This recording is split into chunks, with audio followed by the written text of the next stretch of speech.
Just wanted to talk, that's all. All right. Welcome back, everybody. Welcome back.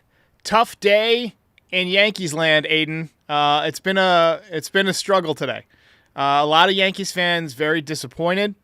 I've gotten a lot of upset emails, a lot of comments on Twitter. They were killing them. I'm trying to be on Twitter less, but today it was especially toxic, so I'm kind of like taking a break. It's like, man, not only are the Yankees fans just brutal right now, but Mets fans are extra obnoxious today. It's like win something in the last 40 years before you talk a little shit. But how you feeling, man? Yeah, I mean, honestly, like I got to say, I was pretty shocked. I think I tweeted sometime last week that I really wasn't worried about the Soto sweepstakes. I kind of tried to not focus on the rumor mill too much because I thought it was just a lot of, negotiating through media. But, that's what happened. Steve Cohen made a Godfather offer, made a better offer than the Yankees. He offered $5 million more, but with incentives, a signing bonus, it turns out to be like over $800 million. The signing bonus is what did it for me, man. There's no way the Yankees just don't really do signing bonuses like that. I've heard of them doing some small signing bonuses, but never anything huge. I think with Masahiro Tanaka, it was like maybe like a $15 or $20 million signing bonus, and that was like, oh man, 75 is just crazy, But I'm still surprised that Juan Soto took it. I mean, he would have made over $700 million as a Yankee, probably would have been in Monument Park. He gave up on a legacy, and all year long people were saying, this guy's a mercenary, I don't trust him, all he wants is money, all he cares about is his money, his attitude, this and that, and I was always like, no, he's a good kid, he loves it here, he'll never leave us. I was worried that Cohen would make him that crazy offer, and ultimately he did, but I somehow didn't still expect him to take it for some reason. Yeah, I mean, I am honestly kind of shocked at where the number was because I was kind of predicting, that $650 million range. But I mean, to pay a guy who's probably going to be a DH for most of his career, probably like in year 4 or 5 of that deal, he's going to be a DH. To give him $765 million is just kind of asinine, if you ask me. And I'm surprised the Yankees even got close to the offer. I'm shocked about that too, man. I did not expect them to go 760. Like if you had told me, even after the season, like if you had told me the day after he won the pennant with a home run, that the Yankees were going to offer him 16 years, $760 million, I would have said, you are out of your mind. There is no way on earth Hal is offering that much. But to their credit, and Cashman said today they went above and beyond their comfort zone. So I don't think we can count on them committing that much, this winter. But I do think that they're going to make some moves. And Cashman kind of, told us about some of it today and some of the plans. So we'll get to that in a minute. The one thing that really ticked me off about the Juan Soto thing is when they posted the picture of him finding out or seeing the tweet from John Heyman in his jacuzzi. I wanted him to drop his phone in the water so bad. I wanted him to just splash down. Screw you. Go buy a new phone. That's what I wanted. Yeah, I mean, they were pouring champagne on him too. I'm like, oh my gosh. Yeah. So you never really cared about the Yankees. That's just how it is. It's really heartbreaking stuff. It is. But we still got Judge. And you know what? People have been very hard on Judge because of the way that the postseason went. And obviously, I don't blame them. I was hard on him during the postseason there towards the end. But 2 MVPs in the last 3 years. He set the home run record and then turned down money to come back to his hometown. He turned down money to come back to his hometown team, his childhood favorite team, around all his friends and family, and to stay in New York. So that man deserves a little bit of love today, a little bit of appreciation. And I have a whole new respect for Aaron Judge. And I hope that next year just the pressure comes off. Like, I just hope that, I just hope he has a big postseason, man, and puts all this behind him. Because we can't watch him press year in and year out. And I can't deal with many more years of, he's a bum in the playoffs. I got to have him win a chip. I want him to lead the Yankees over the Mets now in the World Series. That would be my dream outcome for next year. And when I do the postseason, World Series recap, if it happens, this is going to be the cold opening, my friend. this is going to be the cold opening. Yeah, I mean, I really hope that Judge can eventually bring it home. I really thought that, we'd be seeing him and Soto for the next 8 years together, but, Judge just has a different character than Soto, and he took less money because he knows what it means to be a Yankee, and he really loves the Bronx. He loves the pinstripes. So it's a big, it says a lot about his character, and, hopefully as a captain of the Yankees, he can at least bring, one championship in his career. Yeah. So let's talk a little bit about Brian Cashman's comments today.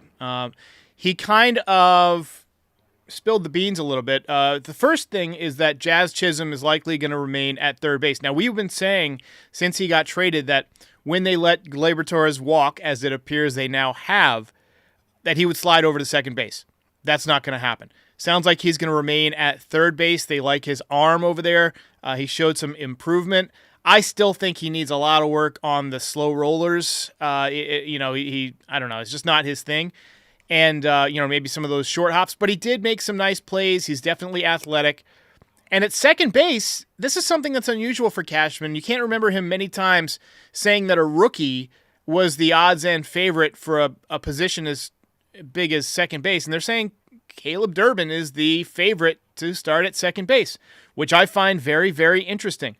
And I mean, one of the previous times he did that was Bubba Crosby. I don't know if you remember Bubba Crosby. Back in 2006, the Yankees had a hole in center field, and Cashman at the winter meeting says, well, right now our center fielder is Bubba Crosby, and I anticipate it's going to be like that on opening day. Like 2 days later, he signed Johnny Damon. So don't be shocked if he makes a move here. We also had some rumors today. We'll get to them about Max Fried. Apparently Kyle Tucker's available, but I can't see them trading him to the Yankees for anything less than like an enormous, ridiculous price. But a couple years ago, they wanted IKF. He had to be traded to another team first, and then they went out and got him. So it's not. I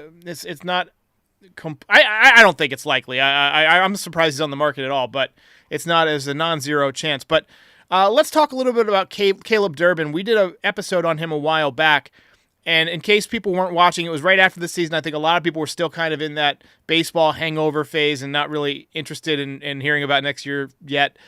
So what do we know about Caleb Durbin? Yeah, I mean, he's a short and stocky guy. He's kind of broken out over the past, season, 2 seasons, I'd say. He honestly, I remember saying, when we talked about him before, is that his profile reminds me a lot of Anthony Volpe. He's not going to crush the ball, but he can put bat to ball. I think he maybe could have better bat to ball skills than Volpe, but he's also someone who can spray the ball around the field. Like I said, he's short and stocky. He's athletic. So I think he's really, I think he's going to fit in well at second base. I don't think, he's going to be a defensive liability or anything. I think he's a kind of a glove first guy, but he still does have the bat tool. I'm not quite sure about his speed, but like you said, I wouldn't be surprised, if he isn't the absolute answer at second base at opening day. That's just who they have right now. His speed, you mentioned his speed. He stole like 30 bases in the Arizona Fall League or something like that. He like set the record. That doesn't necessarily mean you're super fast, but he's definitely a good base runner. Yeah, for sure. And that's honestly, that's what I like to see too, because, that's the Yankees' problem over the past last couple years, actually. Their base running, and that's, and defense. You lose Juan Soto. That too. Yeah, you lose Juan Soto. He was a bad defender, a bad base runner. So maybe the Yankees are going to have some kind of turnaround where they're going to be putting base running and defense kind of at the forefront of the mind now. And I like that Durbin has that tool because it's something they definitely needed in their lineup this past year. So it brings more balance. I love this comparison from Nicholas Velasquez. He says David Eckstein 2.0. David Eckstein was a pesky little player, played with the Cardinals. I think he was maybe with the Jays for a bit. But he was a short guy, an infielder, choked up on the bat, just put it in play, was just a hard-nosed kind of infielder, kind of like a little bit like Dustin Pedroia. Dustin Pedroia is one of those guys I hated because he was a Red Sox. But if he was on the Yankees, I would have had frickin' Dustin Pedroia posters all over my room. He was just such a hard-nosed player. I loved watching him. But yeah, Durbin, respect him. Yeah.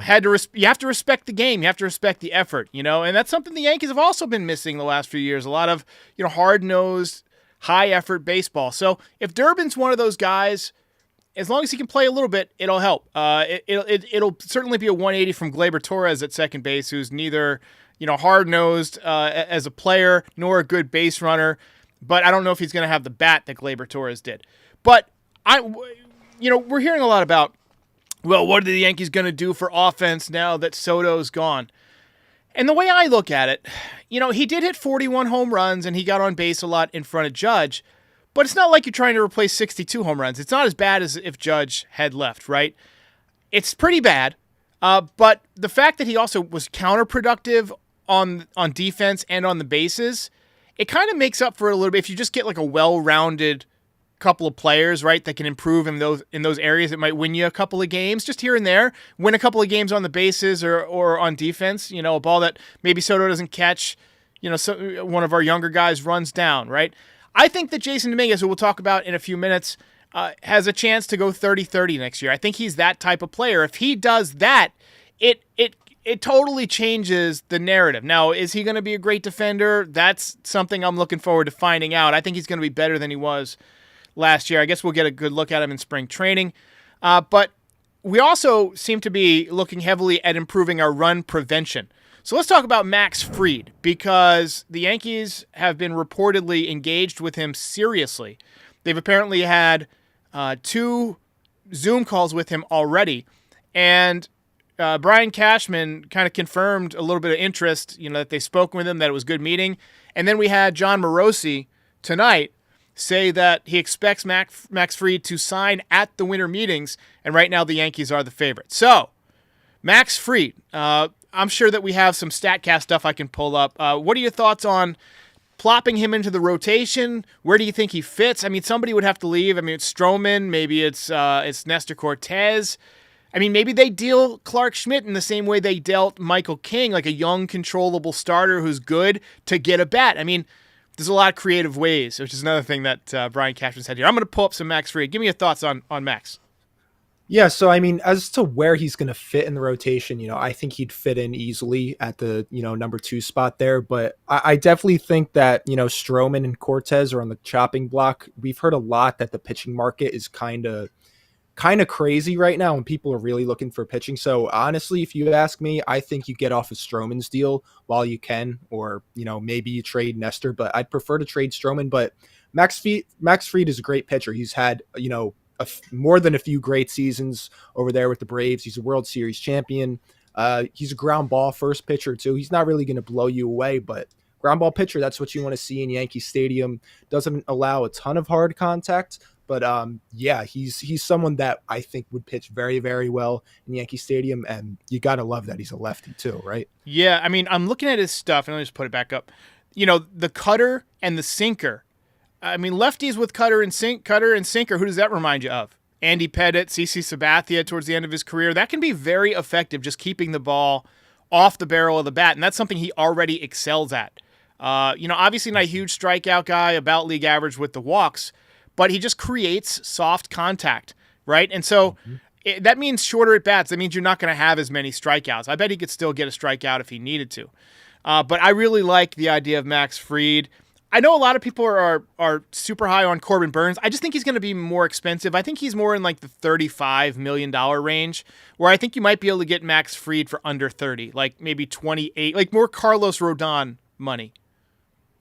Yeah, I think Max Fried is definitely the better option here. I don't think that you really want to hand Corbin Burnes that bag. Not that Corbin Burnes isn't a good pitcher, but I just don't think the Yankees really need that right now. They have good pitching development. I have confidence that they can put together a good rotation and a good bullpen. So, I mean, Corbin Burnes isn't someone you need to go out and sign. It'd be a nice luxury, but Max Fried is a little bit cheaper, and, like I said, he fits perfectly in Yankee Stadium, I think. He doesn't allow any hard contact, really, and 7-pitch mix, too, and he mixes it up really, really well. So I really do prefer his profile as a pitcher as opposed to Corbin Burnes right now, if you're trying to slot something into the rotation.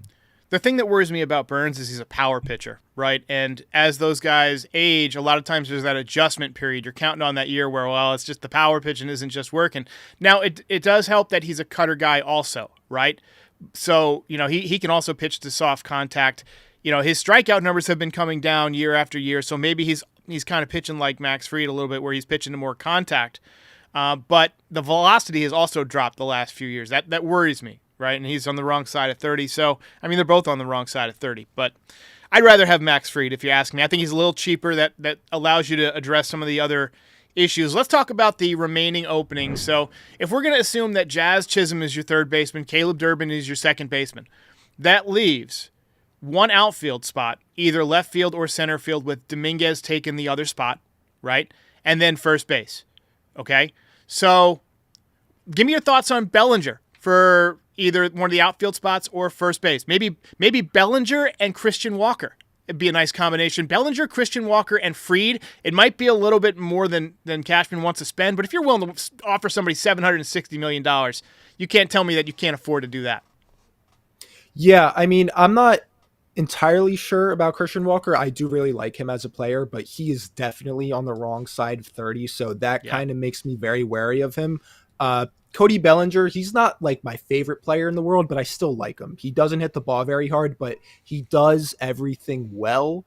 But Christian Walker, you're pulling him up. He hits the ball very, very hard. He's a big slugger, and I'm not sure that's what the Yankees really need right now. I mean, that would maybe be a nice supplement to Juan Soto's production, but obviously not, anywhere close to his level.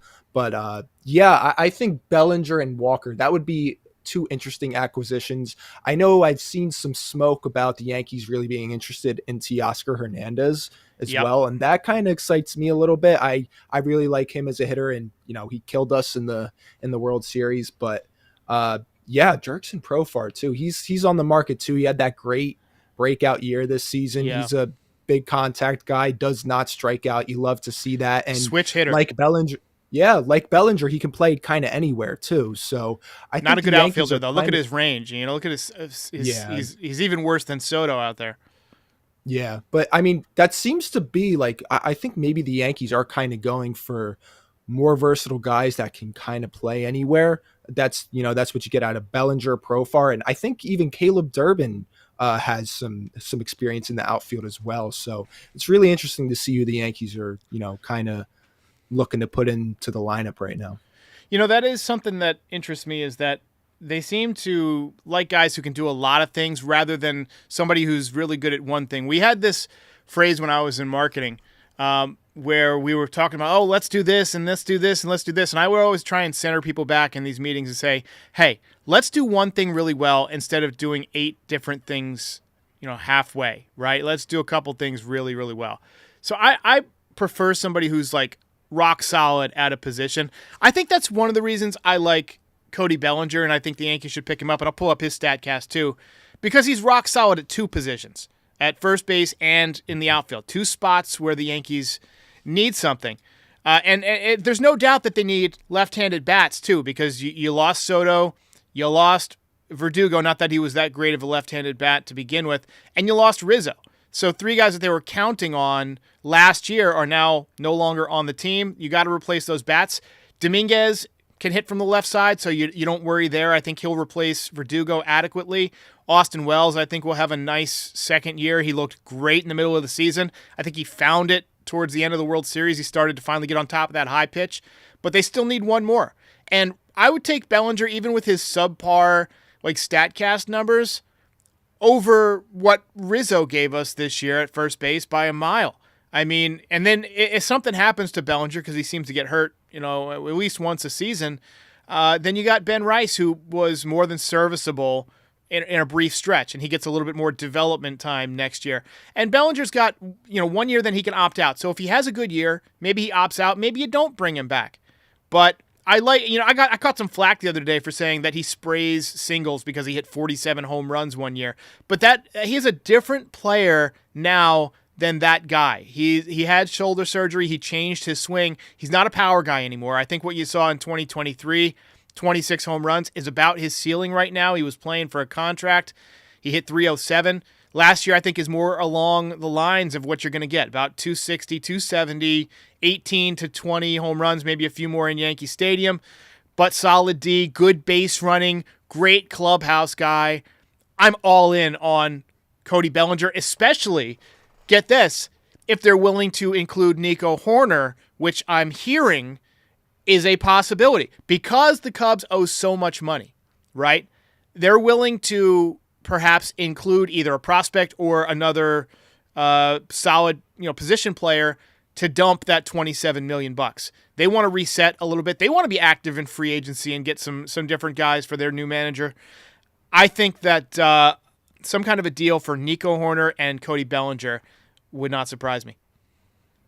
Yeah, it wouldn't surprise me either. I'm not sure if the Yankees would be kind of all in on acquiring Hoerner too, because I do think they're excited about Durbin, but that, Nico Hoerner is a great baseball player. And I think another thing that's great about Bellinger is if you still want to play Ben Rice, you can go and put Bellinger in the outfield. And if Ben Rice develops into the hitter that, a lot of Yankees fans think he can be, the guy that we saw hitting a bunch of home runs in July, having a 3 home run game, Bellinger adds that flexibility so that you can continue to play Ben Rice.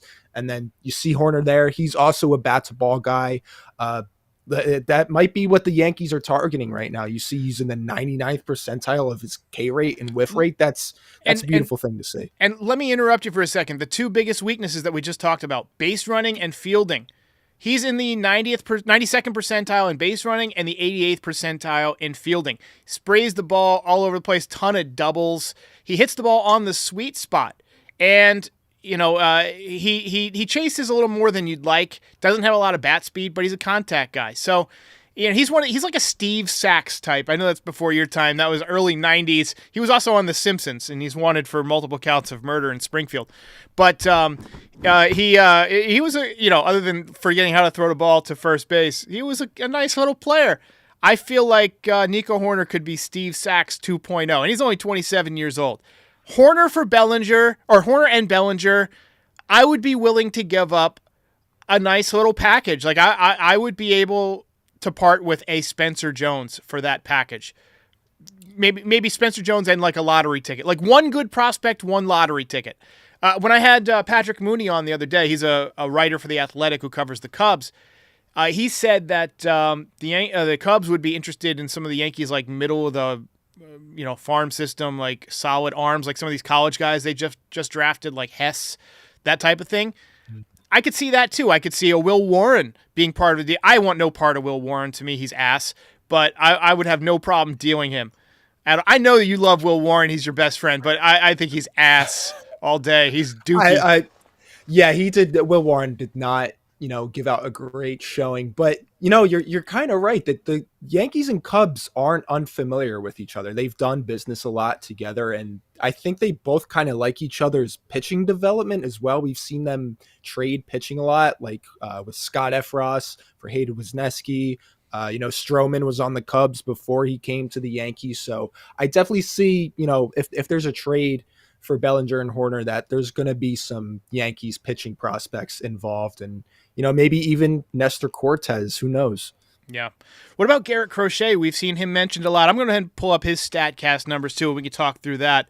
There's been some talk that he could be going to the Phillies, which I could see. They've got Alec Boehm, who would be a nice matchup for the White Sox. But he reminds me of a young Chris Sale, 25 years old. Look at these StatCast numbers. The fastball is elite. The average exit velocity is well above average. Whiff percentage, strikeout percentage, and walk percentage, all elite. He does allow barrels, but he keeps the ball on the ground. So that means, I don't care how hard you hit it if you hit it right at Anthony Volpe, right? I mean, he's going to vacuum it up. And then the extension, he's 6'6", got a ton of extension. It reminds me of Chris Sale. It really does. And his stuff is just electric. If you've watched him pitch, I'm talking 100 miles an hour with a nasty hook. Yeah, and he's got a nice pitch mix as well, I think. I'm just not sure that the Yankees really have the price tag for him, though. And I think, he's due for an extension as well. So I think it would take a lot to get him. I think you'd be parting with Spencer Jones. Honestly, maybe even a Luis Heel I don't know. But that wouldn't even make any sense. You got to keep Luis Heel in the rotation. So, yeah. So, probably cross him off the list. The price might just be too high in prospects. The Yankees have traded a lot of prospects over the last few years. Who else is somebody we need to talk about? Jay Apollo says, Bring in Aaron Hicks. I think Aaron Hicks is playing Oh. golf right now, but we do have a spot in left field for him. Well, I thought you said he signed a $766 million extension. Yeah. Let me get your thoughts on Spencer Jones. I've seen a lot of people say, well, just call up Spencer Jones to play left field, but the strikeout rate in Double-A concerned me. He didn't even get called up to Triple-A. I just don't think he's ready, and honestly, I'm starting to doubt if he'll ever be ready, my man, because of the strikeout numbers. I mean, he just didn't show enough improvement. It's definitely concerning. I mean, the comparison is always, Judge had terrible strikeout numbers in the minor leagues. I mean, it's Aaron Judge. We aren't sure if Spencer Jones is really that guy right now, but I definitely think he needs more time. He probably needs at least another year, maybe 2 years, because he did have kind of a rough season. He kind of got better in the second half, but yeah, I don't blame you for being out on him right now. Kind of, Yeah. I'm not too sure about him either. So we saw Tim Ferris says that Spencer Jones, Roderick Arias. Oh, I lost it. It was Spencer Jones, Roderick Arias, and Brock Selfridge for Crochet would be a fair deal according to baseball trade values. I would take that. I would do that. I would make that deal. I would do that. I mean, I bet White Sox internal scouting would probably think different, but yeah. Roderick Arias isn't he's a stud. He's got a really good. He's got a Soto level eye. He just hasn't hit much in the minor leagues yet. He's had some injuries. He's not really developed physically, I think, the way they thought he would. He's very skinny still. I think they thought he would fill out a little bit more, but very athletic. He's supposedly a really good fielder. Wander Franco level defense. Hopefully not Wander Franco level personality and personality defects. But man. Talk about flushing your life away, right? I mean, really. doesn't get worse than that. Stupid. El Nino Torres says, get Roki Sasaki. I think the Yankees will be in on it. I think they'll make a pitch, right? I mean, if he's available for $5 million, they're going to make a pitch for him. Yeah, they should. It's just, is he going to go to the Dodgers? That's what everyone seems to think. And even the Padres, people think the Padres are going to be all over him too. So I don't know. I don't know if the Yankees are really too enticing to Roki Sasaki, but we'll see. I think, if the Yankees get Roki Sasaki, that would actually make me feel a lot better about losing. Me too. And let me tell you something about Roki Sasaki. This is something that I saw. I want to say it might have been David Sampson who said this, but I could be wrong. It was definitely an executive of some type that said, when it comes to Japanese players, if you're on the same team as Shohei Ohtani, it's very difficult to get endorsements. Even Yoshinobu Yamamoto had difficulty getting endorsements last year. Now, luckily, he's got an enormous salary, but Roki Sasaki will only be making $5 million. Only $5 million. Fucking eating porridge over there. But but seriously, if he has a chance to come to the Yankees, if his agent says, hey, the Yankees historically have had some Japanese superstars, Masahiro Tanaka, Hideki Matsui, Hideki Rabu. But if he says, you might be able to make some endorsement deals here. Maybe he gets a call from Matsui, says, hey, I can set you up with the right people. Maybe that sways things. He's going to be allowed to choose where he signs. That's one of the things. I've also heard, though, that he kind of wants a medium market for whatever reason. I'm not sure that's very appealing. He doesn't want to be in a superstar market, right? So I've actually heard the Padres and the Cardinals as two spots where he could end up. And that's not totally shy. I mean, not everybody wants to be in that superstar market. When Aroldis Chapman came to the major leagues, he signed with the Cincinnati Reds. So it could say Suzuki went to the Cubs, which is, I get it's a brand name and it's theoretically a big market, but not really a contender usually. I mean, they're known for losing more than anything. So, I don't know. I don't know if we have a real shot at Sasaki, but I wouldn't mind seeing him. Who else is on your mind as thoughts that you'd like to see the Yankees look after? Well, I did bring up Teoscar Hernandez. That's someone that I really like. First base. There was someone else for first base that was on my mind, and I'm drawing a blank right now. Wasn't Nathaniel Lowe is supposedly being moved or shopped by the Rangers. There's I been think Lamont Wade might be available too. Or he's a yeah. free agent, right? He's a free agent, someone, but he doesn't hit lefties. yeah. So now I'll say theoretically, this too.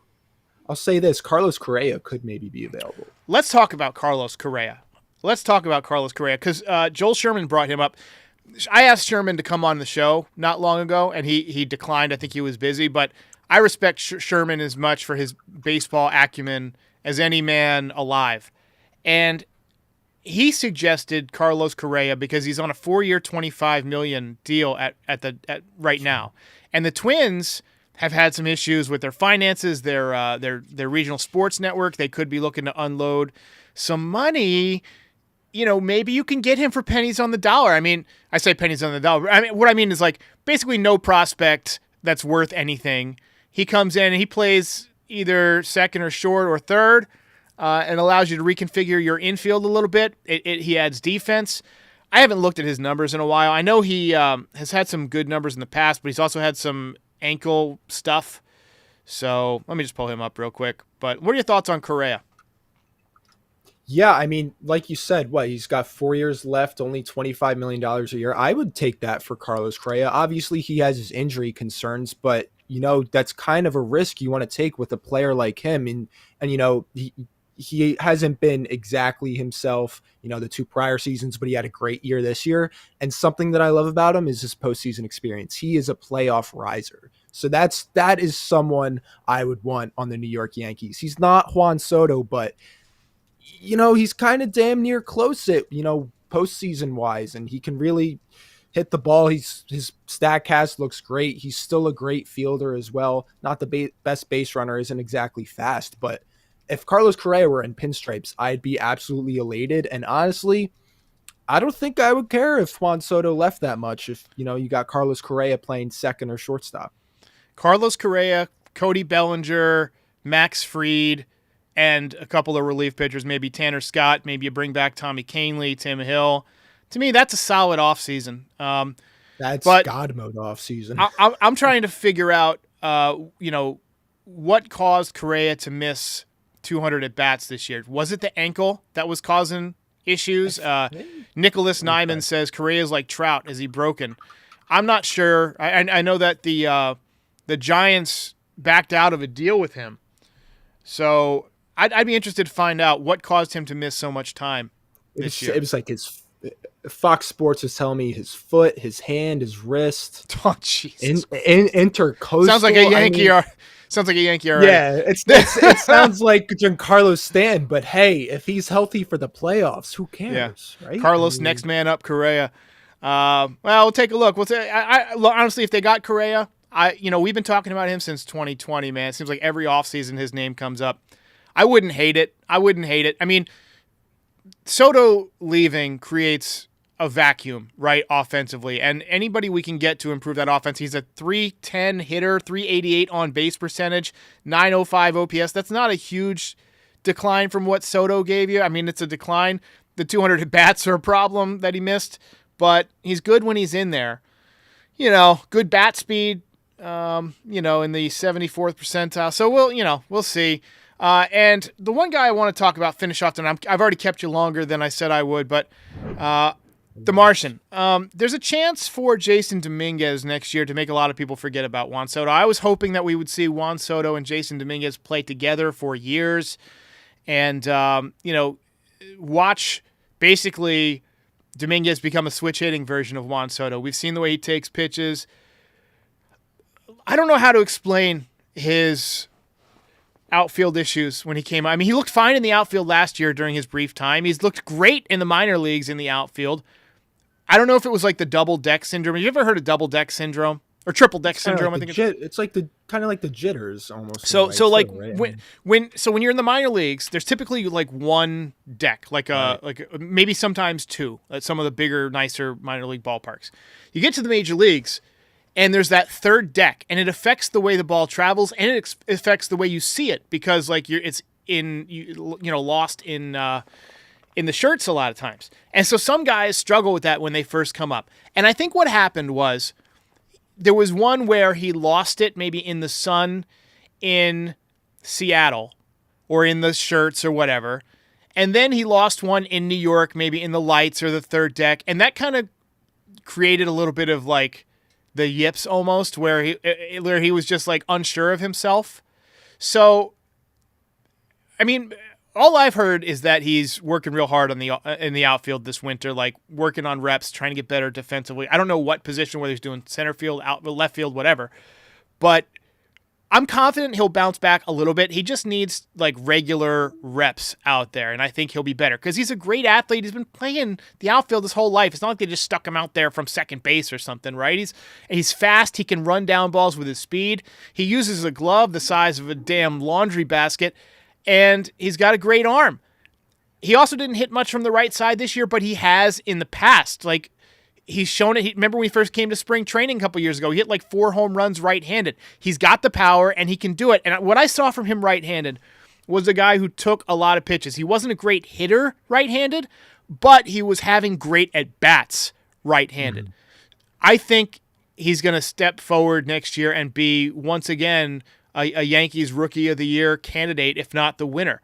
I think he's that good. Depends a lot on where Roki Sasaki signs. I think he's probably the best rookie if he signs in the American League, but Dominguez has a real shot. So let me get your thoughts on him. Yeah, I mean, it's also like he's 21 years old. I'm 21 years old. Like, yeah. I feel like a lot of that, the outfield issues, at the end of the season there with him was just, I think he was putting a lot of pressure on himself at the same time. Maybe it was the double deck, triple deck syndrome, but I think he was, he knew he was kind of fighting for a spot and he was putting pressure on himself because, it's not like he was completely missing these balls. They were kind of just dropping out of his glove.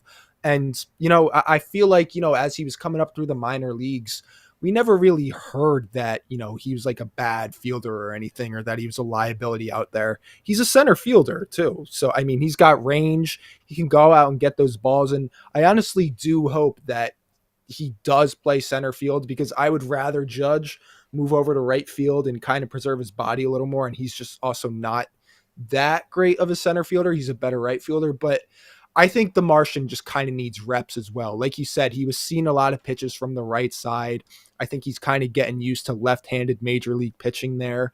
And we know he's a talented hitter. We know he can draw walks, maybe not to the degree that Juan Soto can, but he is kind of a mini variant of Soto. So I think Yankee fans should still be excited about him, even Agreed. When he came up at the end of 2023 and he looked great. And, they kind of gingered him a little bit last season with his injury coming back, and just wanted to make sure he was still developing correctly. So I would still be excited about him. I personally think we'll start seeing him, at the middle, top of the order at, kind of early on at the season. I agree. Next year. By May, he's going to be in the top 4 of the order. So, all right. Well, I saw one more thing in the comments. Somebody says we should give him number 22. I like that.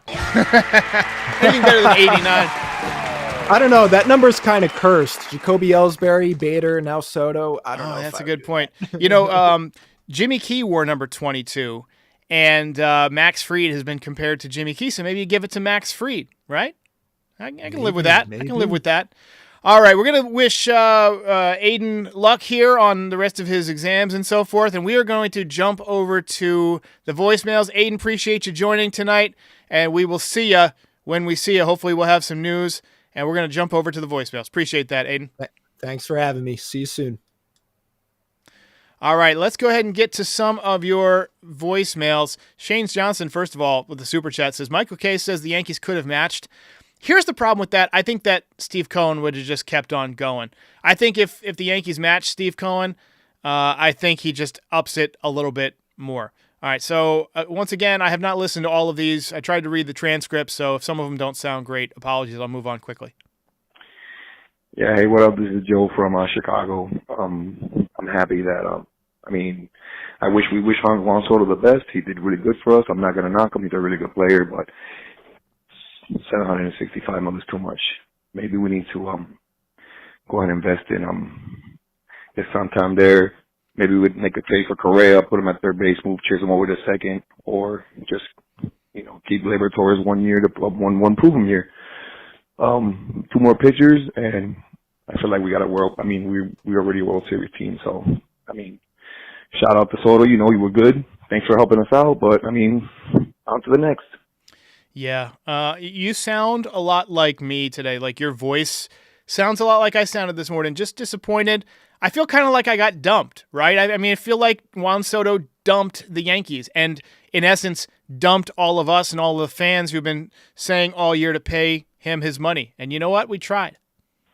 Hey, Derek, how are you? This is Paper Talk from the Catskills. I'm calling the day after, so it's Monday, after the Juan Soto going to the Mets, 15 years, 750 million.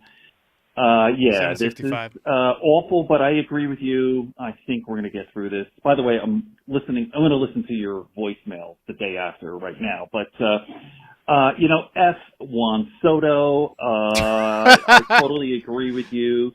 Aaron Judge is all around a better player than Juan Soto. Let's face it. Just look at the numbers.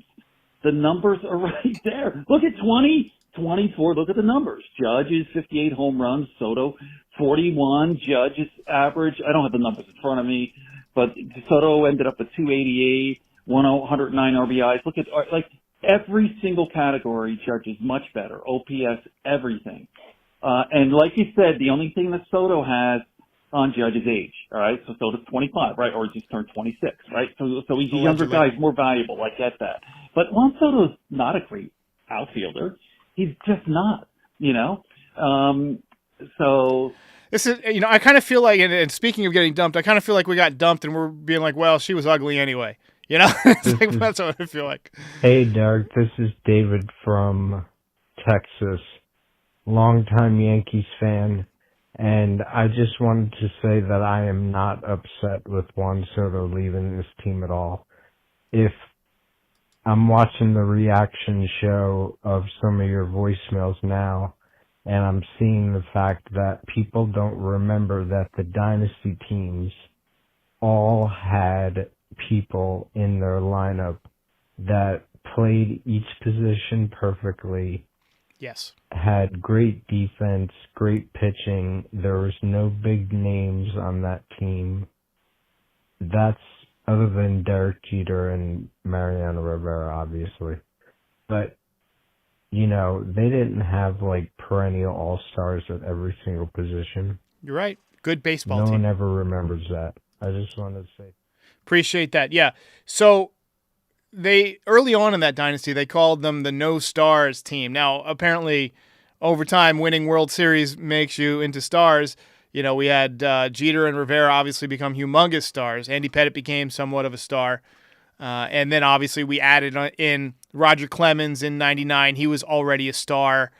I feel like that was the beginning of the tinkering that kind of led to the end of that dynasty. Once you brought in, Sheffield and all that, even though he was a great player, it just became a collection of talent and less like a collection of good baseball players. But Giambi, another unathletic slugger, had knee problems. But, they had good stats, but they weren't a World Series baseball team. I want to get the Yankees back into being a really great, well-rounded baseball team. And if that means you lose Juan Soto, that means you lose Juan Soto. Hey, Derek, it's Eddie from West New York. I really don't want to harp on the whole Soto thing. Everyone's, already doing that. Bottom line, that contract is not going to age well. The only way that contract will age well is if Manfred creates a golden pinch runner and allows Soto to get a hit and bring a pinch runner and allow him to back. And that's the Stanton only way. Could use that. My real reason. I think I cut you off by accident earlier. But yeah, that was a funny joke. So well worth it anyway. We got this one about a security guard.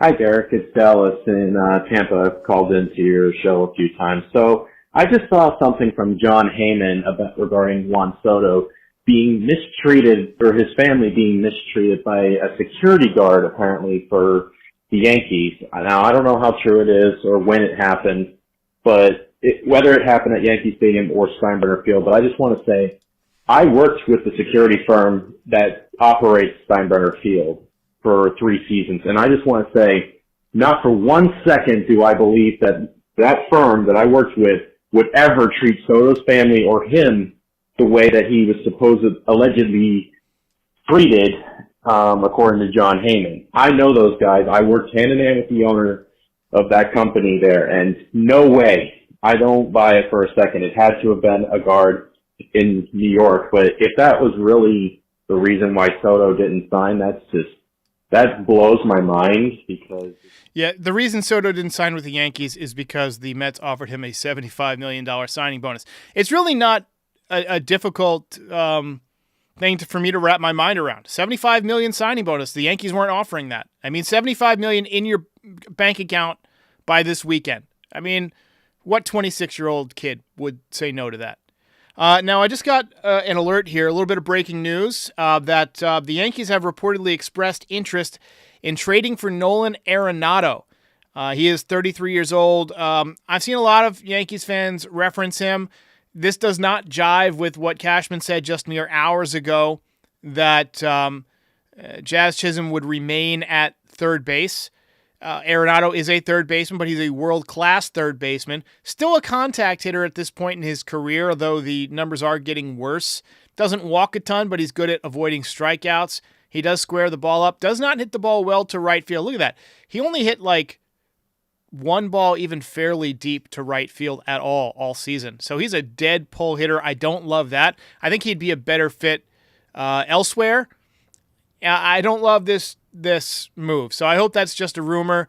But anyway, that's the latest thing that we have seen coming out of the winter meetings just moments ago. Shane Johnson with another super chat says, JD, 30 bombs, Tanner Scott, Fried, Alonso, Cody B, F. Soto. I don't want Pete Alonso either. I'm going to go ahead and boo Pete Alonso. To me, he's another guy who is just unathletic, not a great defender. He's slow. He's going to want a big contract. I want to get away from that.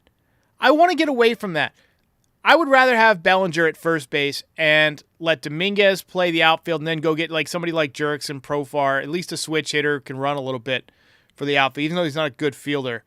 I don't want Alonso. I would rather have someone else. The Yankees are going to have to make. They're not going to be able to carry as much dead weight this year. You can't keep DJ LeMahieu around, to just eat up a roster space. You got to have baseball players that are useful. Hey, Derek. Obviously last night was not the night, we wanted as Yankees fans, but before I say anything, I called in a couple of times and, I was exaggerating saying $800 million, and the fact that, Cohen had the balls to do that is just insane to me. But, obviously now they don't got Soto, we got to pivot. Max Fried's going to be the big name. But I think if, even if we can't get Max Fried, I really think we should go get Garrett Crochet. Obviously that'd give us 6 starters if you get Fried and Crochet.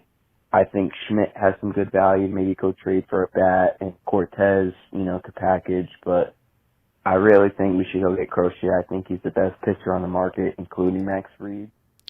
The problem is that he's going to cost so much in trade. We talked about this with Aiden earlier.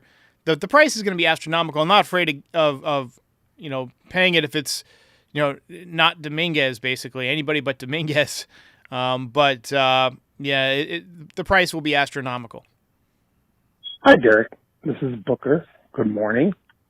Now that the Yankees have lost Soto, I hope Cashman doesn't go out and start signing everybody in ridiculous salaries, because the floor of the payment market has gone up. What they should do is relinquish this silly Yankee dominance thing and try to build a team, not sign everyone. We need to be over 500, so we should just sign people, just keep it over 500. Let's try building something sustainable. Here's the problem. You're talking about a rebuild or a reset. You've got Aaron Judge in his prime right now. He just won his second MVP in 3 years. You got maybe one more good year of Garrett Cole before his arm falls off. Let's be completely honest about that. This year, he started to show signs of it. He had the elbow edema. He missed a few months. When he came back, he wasn't the same. The velocity dropped. You've got to win now if you want to win. If you don't, otherwise you got to reset, and it's going to take another 5-7 years. They're probably trying to draft the next Aaron Judge like this year, like that type. You know what I mean? They're trying to get the next stars now. You can't do a reset. And we're not the Yankees. We don't rebuild. We retool. That's how it rolls. Hey, Derek. It's Paul from New Jersey. I have an idea for you. Try this. Go for Harper He's got 8 years left. Not going to happen. I'm going to cut you off right there. I'm not going to waste everybody's time with that. The Phillies are not going to trade Harper. He's got a no-trade clause. He's beloved in the city. He's absolutely clutch in the postseason. They're not going to trade Harper. If you wanted Harper, the time to get him was before the 2019 season when he was a free agent and he wanted to play for the Yankees. Remember, he shaved before he came into town? Come on. We're not getting Harper. Let's be serious, guys. Hey, Derek, this is David from Texas again. I just wanted to let you know that I had the privilege of being married to the chief operating officer of the New York Yankees' daughter in 2004, and I learned a lot about the inner workings of the Yankees. At around that time, obviously, they were just transitioning from their dynasty teams over to their spending exorbitant amount of money to try to put together, a bunch of teams that did great in the season and very terrible in the playoffs. And that just goes to show you that the Yankees, when they had their dynasty, they had all role players. Look at Scott Bursis. Look at, the Chuck Knoblauchs and the people of like that. And I know it was a different era, but I am in complete agreement with you that the Yankees can take this money that was allocated for Juan Soto and piece together a team that can look just as good as the dynasty team did in the 90s. All right, I'm going to stop you there before I fall asleep. I'm sorry, but you just talk very slowly. I don't mean that as an insult. Some people talk slowly. It's not great for radio or podcast. But I agree with your sentiments. There are pieces out there that you can add for reasonable costs and unreasonable costs. The Yankees can build a team. And, hopefully Brian Cashman stays up late tonight and gets to work. But we will find out soon. Tim Ferriss says, rumor on Twitter that Rizzo is closing in on a deal with the Pirates. If so, see you later. All right, ladies and gentlemen, we're going to call it a night. Hopefully we'll get some news. If there is news, I will be back to report on it live and to discuss it live. Reminder to like and subscribe and to, join as a member and call into the voicemail. We'll probably do another voicemail show tomorrow. We're going all winter meetings. And hopefully we'll get some news here. So rate us on all your favorite podcast platforms. Follow all the podcasts in the Foul Territory Network. We are the official Yankees podcast of the Foul Territory Network, but there's Dodgers Territory, Hammer Territory, Northside Territory. So if you're just interested in baseball in general, good to follow all these podcasts. Ladies and gentlemen, I will see you next time.